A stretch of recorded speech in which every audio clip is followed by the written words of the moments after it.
Another story that I just can't make up. Michaela Varlak is from the state of Georgia. She paid $150 to get her daughter's hair locked. So it says in the article she received 32 locks in the month of April.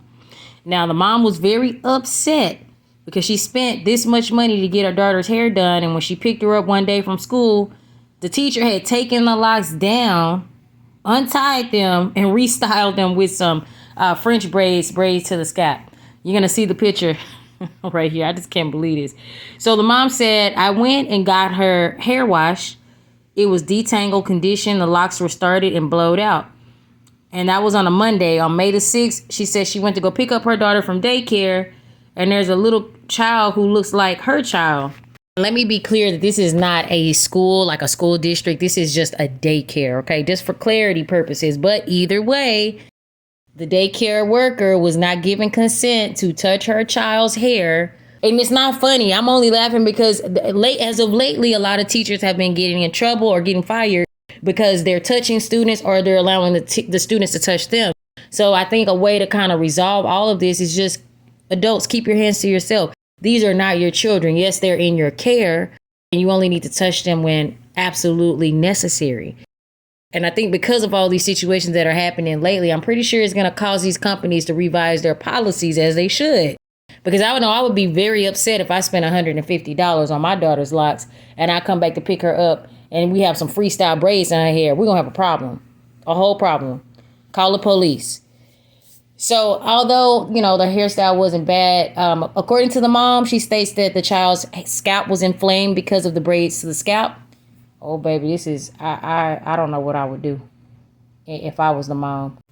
Good news about the aftermath of this whole situation. After the daycare was informed about what happened to the young little girl's hair, they decided to fully reimburse the mother for her inconvenience.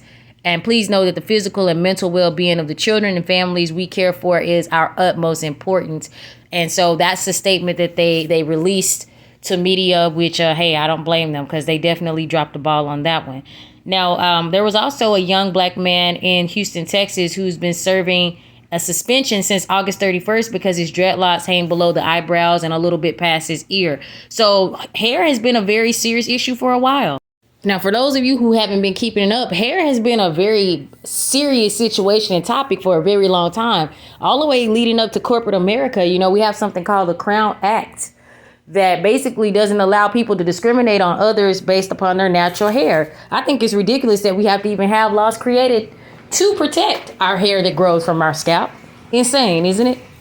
The new Crown Act has an acronym, okay? It's an acronym, Create a Respectful and Open World for Natural Hair. And this Crown Act is aimed to end race-based hair discrimination and ban schools and workplaces from punishing people as a result of their hair texture or style, including afros, braids, dreadlocks, twists, or bantu knots. Now, just step aside for a moment and ask yourself, can you imagine going to work and being called into the office because you have an afro? Or being called into the office because you decided to wear your locks down. It should not matter how a person wears their hair. This is hair that grows from the root of their head. This is who they are. This is the person's identity. So we have to be very careful when we try to put laws in place or labels on people or discriminate against each other based on the way we are created. So if it is that we can be free in our being and our sexuality, why can't we be free in our hair? So I'm very, very proud to see that the daycare was able to resolve this issue, reimburse the mom, and just know, caregivers and teachers, that it's very important that you obey your company policy, keep your hands to yourself, and make sure that you are doing your job, which is providing safety, education, and nourishment to the child, not hairstyles. Thanks for tuning in.